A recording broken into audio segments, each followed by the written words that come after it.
This is Mission Qualfon, a monthly podcast that takes you inside the workings of our company, but not just the ins and outs of business. We look at the ideas and insights that make Qualfon truly unique.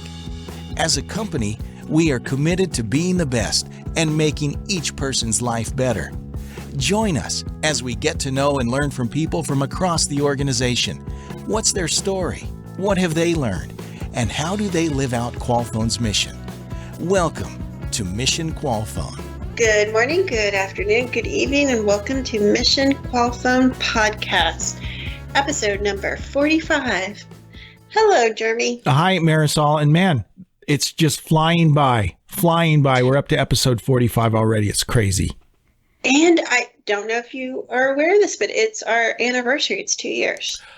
April of 2020. You're right. I hadn't thought about that. That's awesome. Happy anniversary. Happy anniversary. It's not only is it crazy that it's been 2 years that we've been doing this, it's crazy what those 2 years have been like. Yeah, for sure. In general, like looking out right now and signs of spring are all around. And I'm just like, it's a weird feeling because I feel like we're starting to return back to something like normal. Mm-hmm. But then as soon as I say that word, I cringe because I feel like something's going to happen tomorrow and prove me wrong. Yeah. Well, one thing I noticed, Marisol sends out kind of a weekly report, an update on how the podcast is doing. And one thing I've noticed is, and I don't know why, but our YouTube numbers are really trending up. We post the podcast on our YouTube channel, and those numbers have really trended up over the last few months. And I don't know why that is.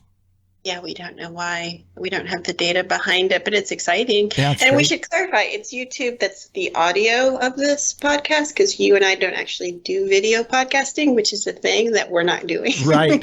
Good point. So yeah, we just put the audio on YouTube, but I know lots of people will use YouTube for audio, myself included. I listen to audiobooks on YouTube all the time, and I'm sure there's a certain number of folks that consume podcasts on YouTube, even if it's just audio the same way. But it's interesting that our numbers have ticked up on YouTube. Yeah, it's every day that I get a download, I'm excited. So I'm just grateful for everyone. It was exciting with the last episode we had with the Honorable Dr. Singh, mm-hmm. being from Guyana and seeing the numbers from that country and people listening to the podcast. It's a very surreal thing to put these together and just put them out to the world and just kind of see what happens. Yeah, I don't know why we have suddenly ticked up on YouTube, but it's exciting. Yeah, it's great. Welcome. If it's new listeners, welcome to the Mission Qualfon Podcast. Yes. We're glad you're here.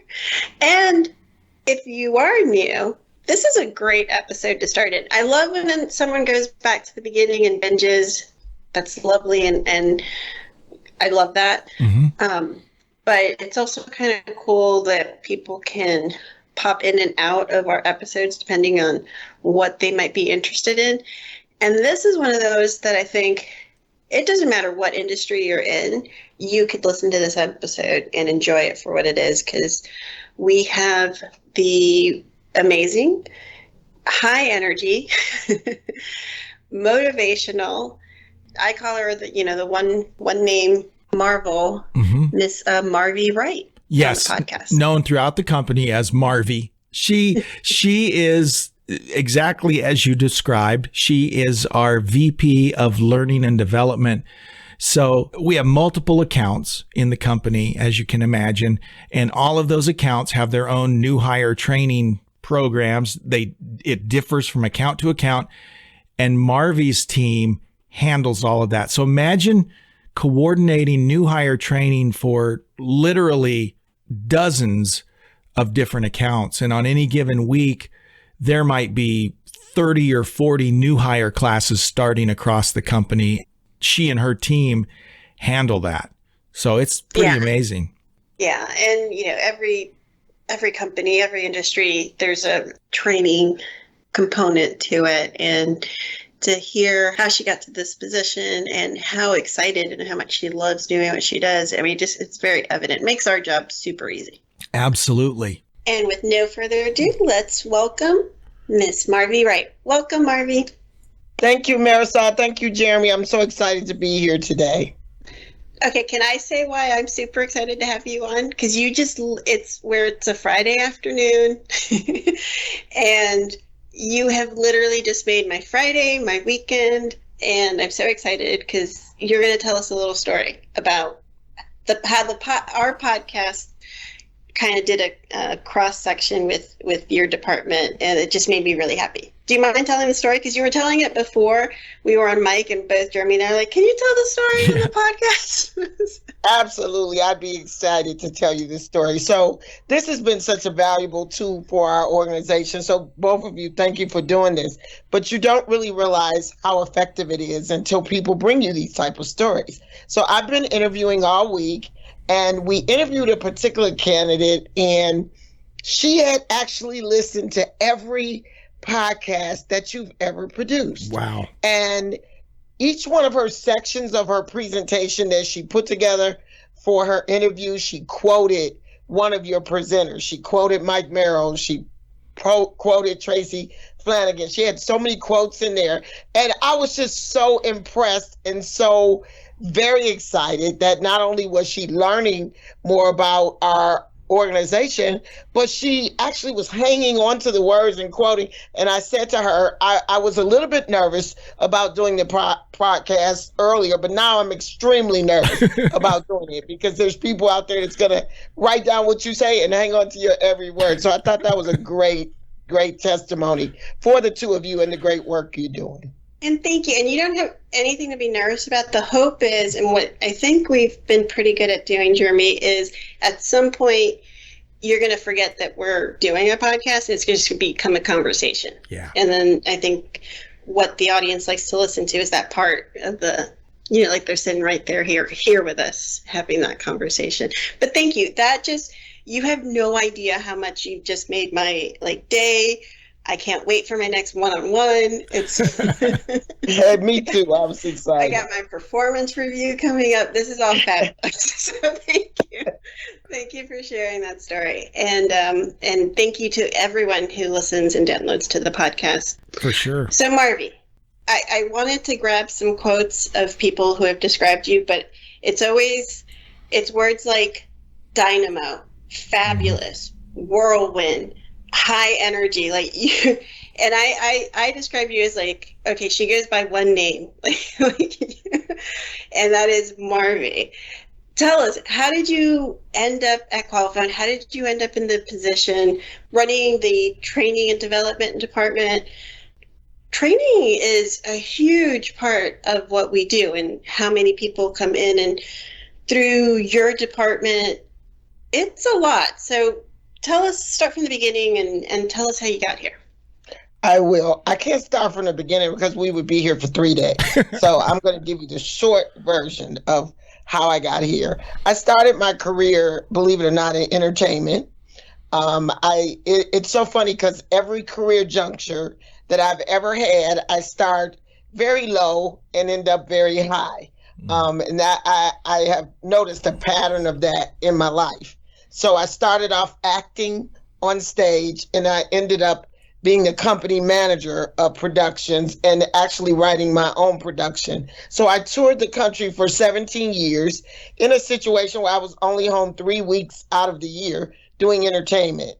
And then I decided I'm not going to do that type of entertainment anymore. I'm going to get a more stable entertainment job. And I went into the music business, and I started off being a marketing assistant. I worked my way all the way up from that, lived in 3 cities to do it, and ended up being the president of a label, Tommy Boy Gospel in New York. So that was exciting and intriguing, and that ended dramatically. And then I ended up, it caused me to have to really pivot my career.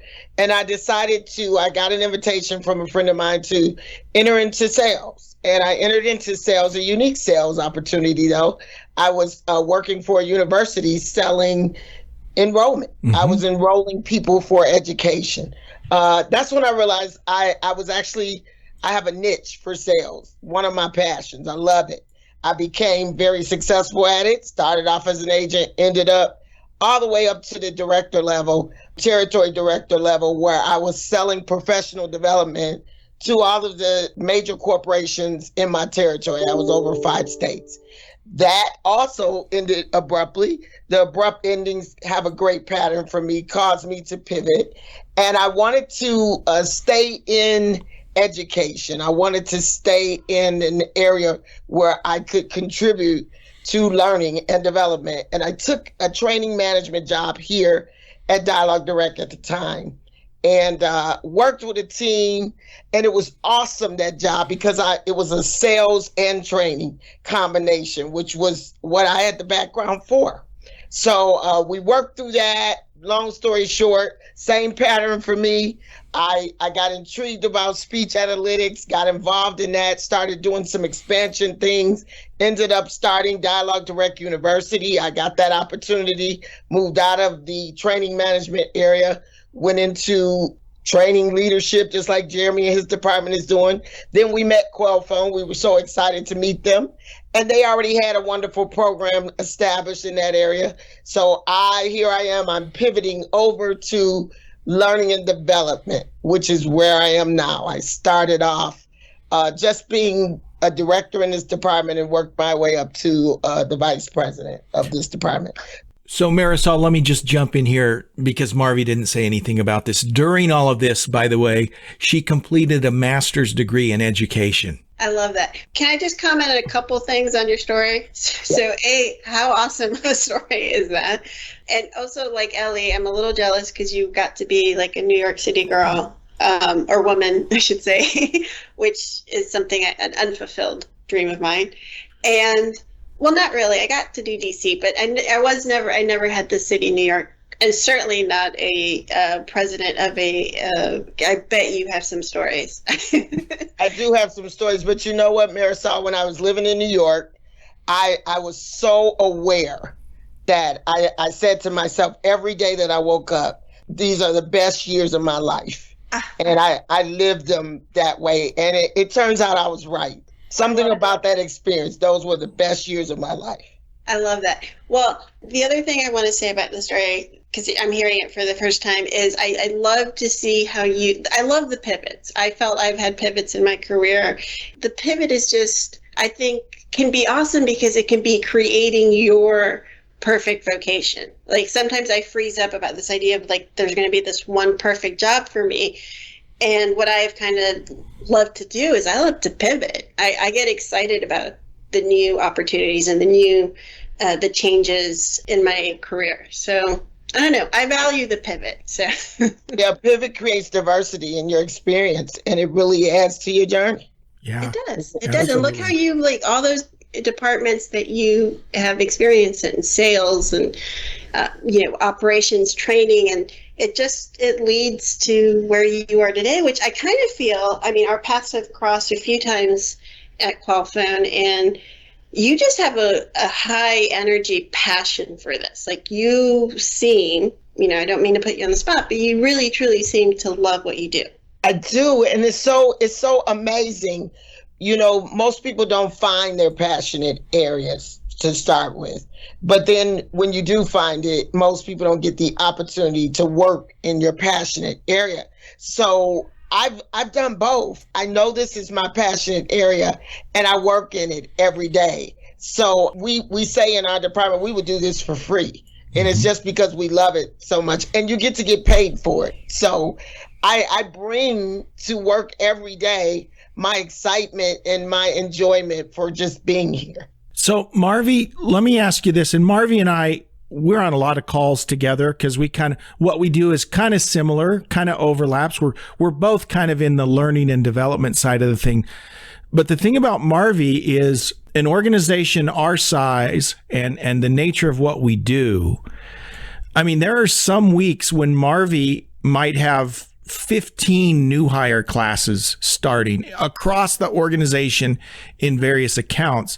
So I guess my question, Marvie, for you is kind of a day in the life for you? You know, what are all the various, you probably can't share all of them, but what are the main things that fall under the learning and development department that you have responsibility for? Wow, Jeremy, that's a huge question. And it is true. We average anywhere from 20 to 30 classes a week. Wow. And that's equivalent to the university I used to work for. Actually, it exceeds it. And so when you think about that, it's massive. And to keep that afloat, where there's, ever since I've had this role, and this is really a kudos out to my team right now, I've never seen a class collapse. I've never seen training fail this organization. It runs like a well-oiled machine. And it's because I got a group of passionate people that do it because they love it. So it starts with the trainers. That's where this all starts. They're in the classroom. They love what they do, and they're interacting with the learners. And then there's supervisors and managers that support them. So part of my role, and it all equates to what is happening in the classroom. We have a slogan that belongs to our logo in learning and development: engage, innovate, and perform. So everything we do every day is about engaging that learner, innovating ways to engage that learner, and helping them to be able to perform. That's our main focus. Then I have my layers of managers and directors, which is amazing. They do the client interaction. There's a client-facing portion to our job that we have to satisfy. What are the client demands and needs and desires, and make sure that we're exceeding that. And then the best part about this organization is what I call the behind the scenes, the admin team. They are my brain. They're my brain. They brainstorm. I bring to them the challenges of this organization and this department as it relates to learning and development. And they are critical thinkers. They provide solutions for me. I have an instructional design team that once those solutions are established, they design them. They turn them into systems. They turn them into processes. And then we have our SME program. Mm-hmm. That SME program is that program that we take an agent, we develop that grassroots skills, those price of admission competencies, and we turn them into trainers through a educational program. And then most recent, we added a new role, which is the learning specialist. This is very new, and they're the advocates for the learners. Their sole job is just to protect the learning experience. And how can we enhance that so that our slogan comes true? We engage, innovate, and perform. So I kind of oversee all of that every day. And my team asks me all the time, "You're so present with everything that we do. How do you do it?" And I get up in the morning and I prioritize what really needs my one-on-one attention. And that's what I'm there for. And if you do that every day, then you get the persona and the perception that you're not missing anything because you're present for the most important priorities. You know, you have this amazing department. We were just talking about who listens to our podcast. And so having, new hires listen to our podcast is exciting. What are the things that might lead someone to enjoy a career in training or look at this as a potential career pathway for them? The biggest requirement, that's a great question, Marisol, first of all, but the biggest requirement for this role in this department is you have to be open for learning. You have to be open for feedback. You have to be open and have a natural appetite to grow. I have a slogan that I'm living by in 2022. I adopt a new one every year. My slogan this year is "Let's grow, let's go," because you absolutely have to have an appetite to grow.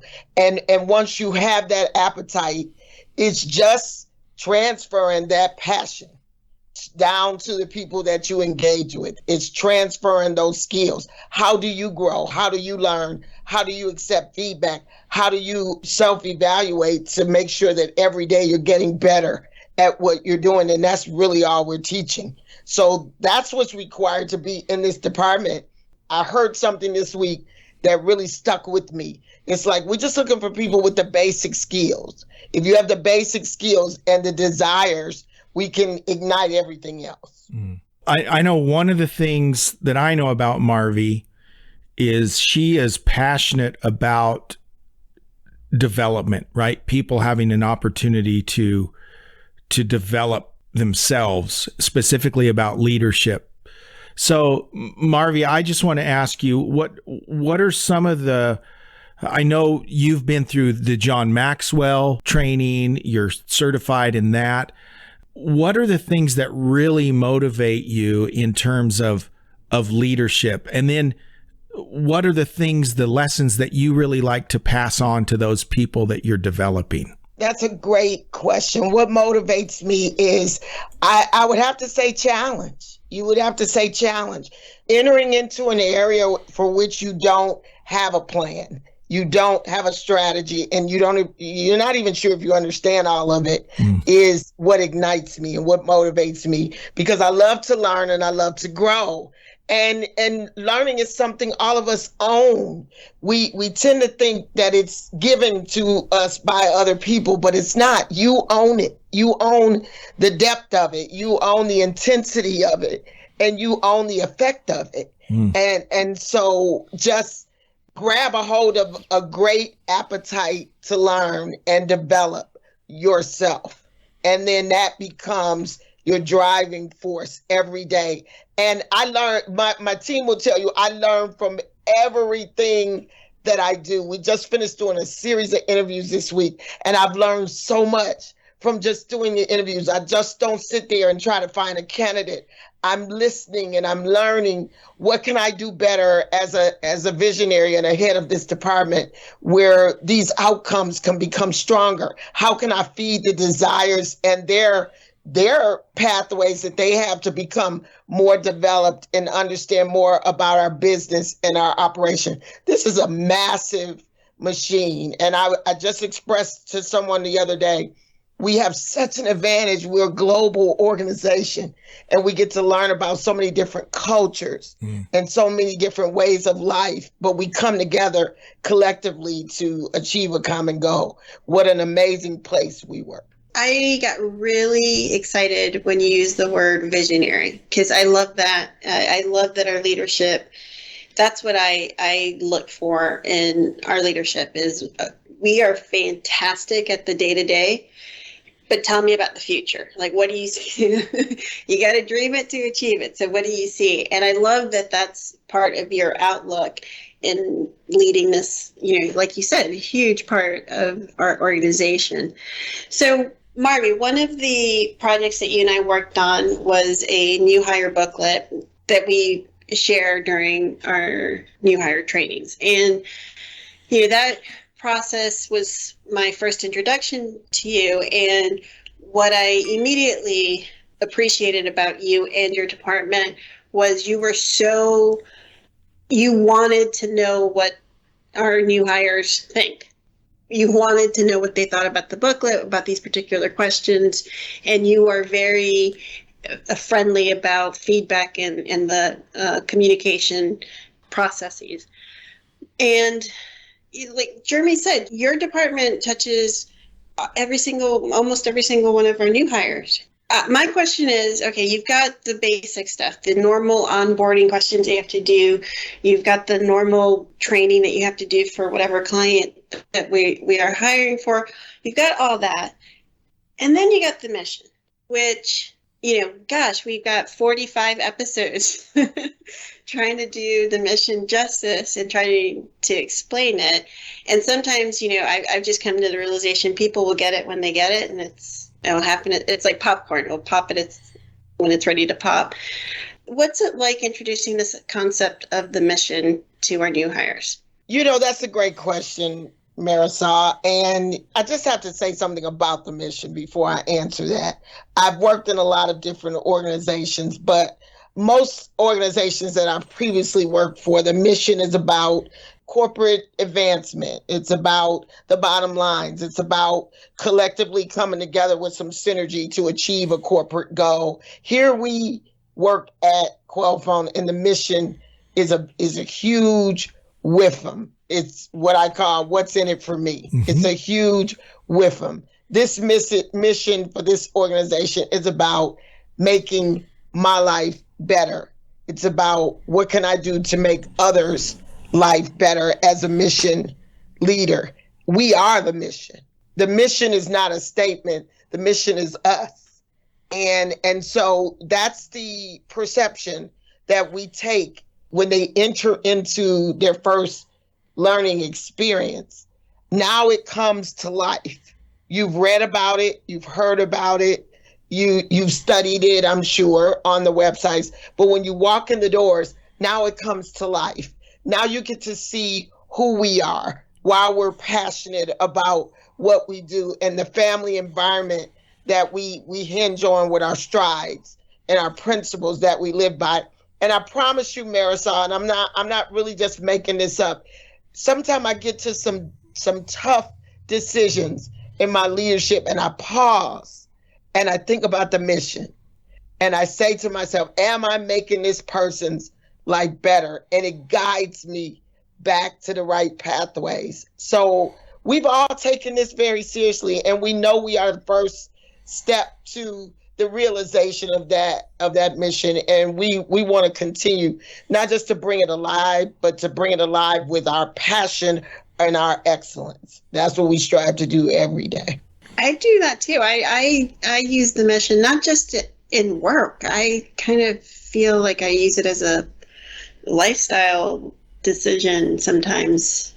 I don't know, especially in the modern days and everything that's going on in the world. It's crazy to say this, but I kind of feel like the best representation I have of, the human spirit, I can literally find it in my place of business, which is, like I say, we're all very grateful and lucky to experience. And I think that's something that comes across, talking to you, is you're very grateful for the mission, for the experience of working at Qualfon, Dialogue Direct before that. And I think that comes across in how you lead and run your department.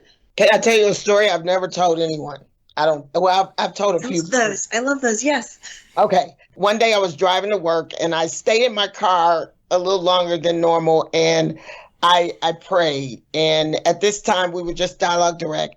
I prayed for the leadership of our organization because we have such a tremendous responsibility. And I wanted them to experience the power of change.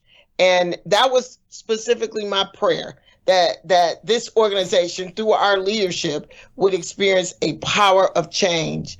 And believe it or not, I went inside the building, and that was the day I learned that we were to become Qualfon. And that was the power of change that God answered my prayer. He answered it really quickly. That was a true story. It blew my mind. I said, Lord, you work so quick, I need to ask for some more things.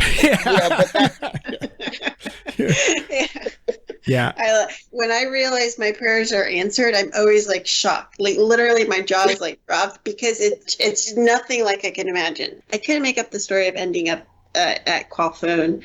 It is just genuinely one of, if you're focusing on gratitude, if gratitude is a spiritual practice in your life, which it sounds like it is for you, Marvie, and it is for me, it is ridiculous how many times working at Qualfon is one of my blessings. And it's like, and that's not every day. It doesn't mean like that you don't have a bad day, or I don't have a bad day, or we don't have moments sitting in our cars going like, is it time for a pivot? We're humans, but I think ultimately everyone who works at Qualfon, who loves Qualfon, is really grateful to work at a place like Qualfon. Let me make an observation about Marvie that I'm realizing. I mean, I've known it, but it really is crystallized as we have this conversation. Marvie, like Roberto, our chief mission officer, like my boss, Al Baranachia, they all have an abundance mentality, right? I think that guides them. They are all about sharing. And I'll give you an example. And I can say this about Marvie and Roberto specifically. We can get in our mundane day-to-day tasks where we're just so busy doing what we have to do in the course of a day that we never really look up, right? Well, Roberto and Marvie are the first people I think of that all of a sudden you'll get an email And it's about something, maybe it's something in the industry that they've seen. It's a great article they found. It's a white paper they found. But Roberto and Marvie are the two people, more than anyone else I can think of, that will share something. Hey, I saw this and it was really cool. And it might be a leadership article. It might be something from Fortune or wherever they find it. But that's just kind of their guiding principles, right? It's this idea of abundance. It's this idea that, and so much of business is about, in order for me to win, someone else has to lose, right? Where Marvie doesn't have that mindset. I don't think our mission is that mindset, that there's abundance, right? There's enough for everyone. And this idea of sharing is very important. And I see that in Marvie. I see that in Roberto. I see that in Al and so many of our mission leaders. And that's really refreshing. And I don't know if I have a question there, Marvie. I just wanted to make that observation. That's an awesome compliment that you just gave me. Even just to be compared in the same sentence with Roberto and Al is a compliment. But it is a living principle of mine. I love to grow people. I have a 15-minute motivational show that I get up every day of my life and do just to motivate others. I'm really dedicated. It's just my calling in life to do that, to spread what I know and what I experienced. I recently had joined an organization called Chief. It was an invitation-only organization, and it was such an honor to be invited to join. And I'm amongst the most powerful women in the world. I just sat in on a workshop with Scarlett Johansson on yesterday evening. And Condoleezza Rice and Michelle Obama, these are kind of people that are presenting. And I feel so unworthy. But everything that I learned, I come back and I share it with my team and others. I even shared in my one-on-one with my boss every week, because I think knowledge is not to be owned, is to be given away. And that's when it becomes a gift. Okay, I love everything about what you just said except for the word unworthy, because you are absolutely worthy of all you are as brilliant as the speakers that you get to hear at Chief. So I applaud you. There's so many things to congratulate you for. And I think that we got a taste of it on the podcast. You've led a fascinating life. I think there's tons more stories that we probably would like to hear off mic. But I think visionary and inspiring and leadership, this is an example of what we have here at Qualfon, and why we're all very grateful for the careers that we have here in Qualfon. For sure. Absolutely, Marisol. And, this has been a pleasure. Thank you for doing this. Thank you for creating this medium of information for others to learn, not just inside of our organization, but outside of our organization as well. And what I would say to summarize, the most exciting thing about life is the abundance and the abilities that we all have. We have not achieved nowhere near what we will achieve, and not even in the area of what we can achieve. And that keeps us all motivated every day. So become dedicated to learning and development, and be a lifelong learner would be my encouragement to everyone. I love talking to Marvie. I have an opportunity to be on a few calls a week with Marvie, and she's great. She's great. That was a great interview, and I really enjoyed that. And I love that story she told. That was great. Oh, I love it too. And I'm so grateful she came onto the podcast, and we get to shine a light on the wonderful team that she has. And next week, episode 46. 46 is going to be a great one. It's Jim Gilman, and you'll have to help me with his title. He's our Chief Financial Officer, right? Yeah, I was going to say it's not that hard of a title. I don't know why I struggled with that. I struggle with finances. That's what it is. Well, many people do. Many people do. Here's a little funny story about Jim. So I work for Mike Morrow, who's the CEO, and he has the executive team, which are the C-levels for the company. So I have a weird career pathway because, and again, I was just discussing this during my review. I think I've worked 5 or 6 companies with Mike over the span of 27 years. So I've always kind of been one degree away from C-levels my whole career, which is a ridiculously wonderful career to have had, and I'm grateful for it. Wasn't planned that way, just happened. And somewhere along the line, I think I just learned to communicate a certain way with C-levels that I've actually been coached on a few times over my life. And so when I was setting up this podcast with Jim, I said something like, we were talking about, ideas or concepts for the podcast. And I said something like, well, we have to make it interesting. It's finance. And he's wonderful, and he didn't take that offensively or anything, but it's just sort of this, a brashiness that or brattiness, depends on how you want to look at it, that I have with them.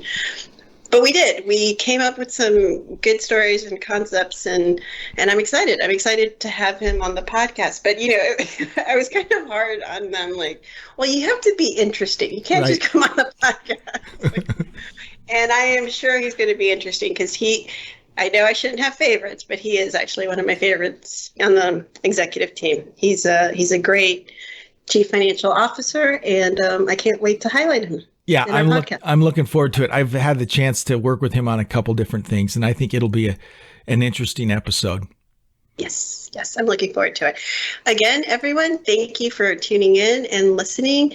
Thank you for subscribing. That really helps with our analytics. And keep tuning in. We will be back in 2 weeks. Bye, Marisol. Bye, Jeremy. Thanks for listening to this episode of Mission Qualfon. Remember, you can find us wherever you listen to podcasts. Please subscribe, and we'll see you next time on Mission Qualfon.